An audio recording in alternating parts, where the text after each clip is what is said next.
I know what it's like to be completely overwhelmed and confused by all the different choices of wood finishes. Polyurethane or lacquer, wipe on or spray on, and what the heck is tung oil?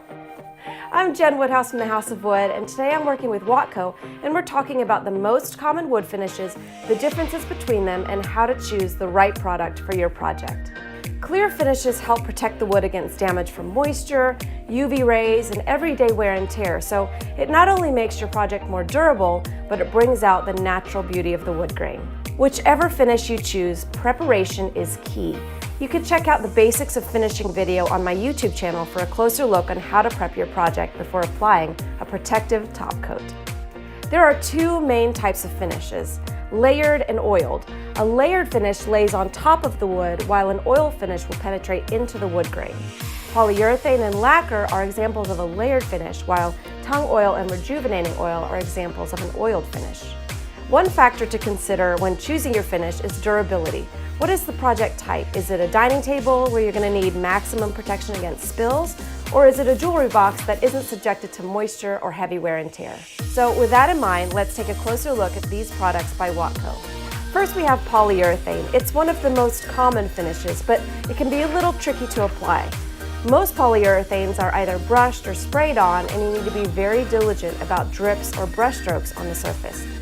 This is why I love this wipe-on poly. It's a polyurethane that's been thinned down, so it's more forgiving and it's great for detailed wood finishes. And it's so easy to apply. You just wipe it on with a cloth and allow it to dry. And you could build up each layer without having to worry about brush strokes or drips. And it protects against water, stains, general wear and tear, and it comes in gloss or satin sheens. Now, the sheen won't affect its durability, so it's just a matter of preference. Next, we have tung oil. Now, this is a finish that penetrates deep into the wood to protect against moisture, and it enhances the wood grain and the warmth of the wood. Now, it won't provide as much protection as a poly will, but I really love its natural hand-rub finish, and it doesn't darken over time. You want to reapply it whenever the wood has lost that luster, so depending on your project, this finish may require a little more maintenance. Tung oil can be used both on bare or stained wood. So you just apply the oil and let it penetrate into the wood for about 15 minutes and then buff it off with a soft cloth. 2 light coats are recommended, and the gloss level will increase as you add more coats. WATCO also has a product called Danish Oil, and it's a hybrid blend of oil and poly, so you can get the best of both worlds, that natural earthy finish of an oil with the protection of a poly. The Danish oil hardens within the wood, so it provides that hand-rub finish that brings out the natural beauty of the wood. And it comes in several wood tones like natural, cherry, and dark walnut. Here you can see the difference between the tung oil and the Danish oil. There's a slight difference in color, but it's more so in sheen. Now let's take a look at this satin wax.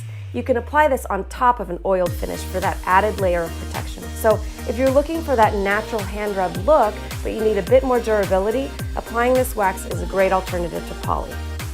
The wax sticks to the surface of the wood and it creates a soft satin luster.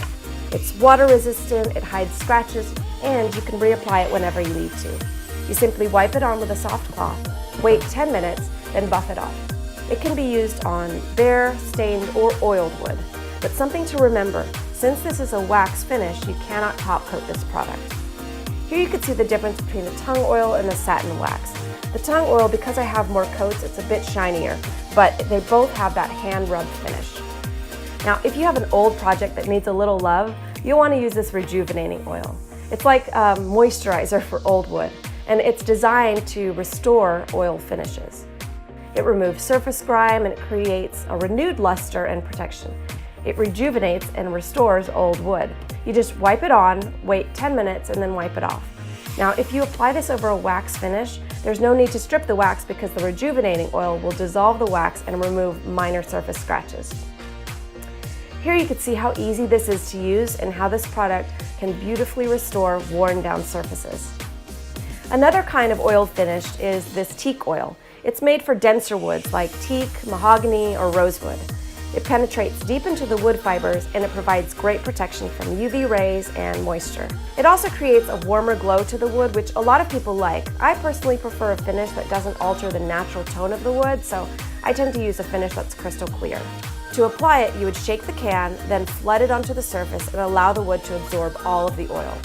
Add more where the wood absorbs all of the oil and then allow it to penetrate for another 15 minutes before wiping it off. Now here's a finish that's especially great for outdoor projects like decks and fences. You can use this exterior wood finish on new, old, or pressure-treated wood, and it creates a UV, moisture, and mildew-resistant finish. It won't chip or peel away, and it reduces warping and swelling in the wood caused by temperature changes. You want to make sure that the wood is dry and any kind of existing finish like paint or varnish is completely removed before applying this finish. So you're going to want to mix the container really well, then apply the finish with a brush, cloth, roller, or a spray. Then allow it to penetrate for about 30 minutes, reapply, then wait another 15 minutes, then wipe it off the surface completely. Now it'll be ready to use in about 8 to 10 hours. Finally, let's take a closer look at lacquer. Lacquer is a layered finish like polyurethane, and you could either spray or brush it on. But unlike polyurethane, you don't have to sand in between each layer because each coat fuses to the one below it to provide the best protection. Lacquer creates a durable, scratch-resistant finish, and it's available in gloss, semi-gloss, satin, and matte sheens. It tends to have a pretty strong odor though, so you'll want to wear a respirator to block out those harmful fumes. Now for the spray-on lacquer, you just shake the can for a couple of minutes, then you spray on a light coat. Be careful not to spray too heavy of a coat because it'll run or drip. It's better to spray on several light coats rather than one heavy coat, and it'll dry to the touch in about 30 minutes. Once the previous coat dries completely and it feels hard, then you can apply the next coat. 3 coats are recommended for this, and you want to allow it to dry for 24 hours before you use your project.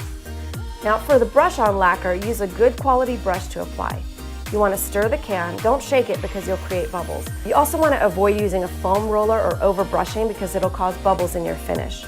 Apply the first coat, then let it dry for 2 hours before recoating. 3 coats are also recommended, and it'll fully harden and cure in a week. This wood was finished with a lacquer and this one with a polyurethane. Now, there isn't much difference between the two as far as the look goes, but I'd opt for the lacquer finish simply because it's just as easy to apply, but it dries a lot quicker and it's more durable.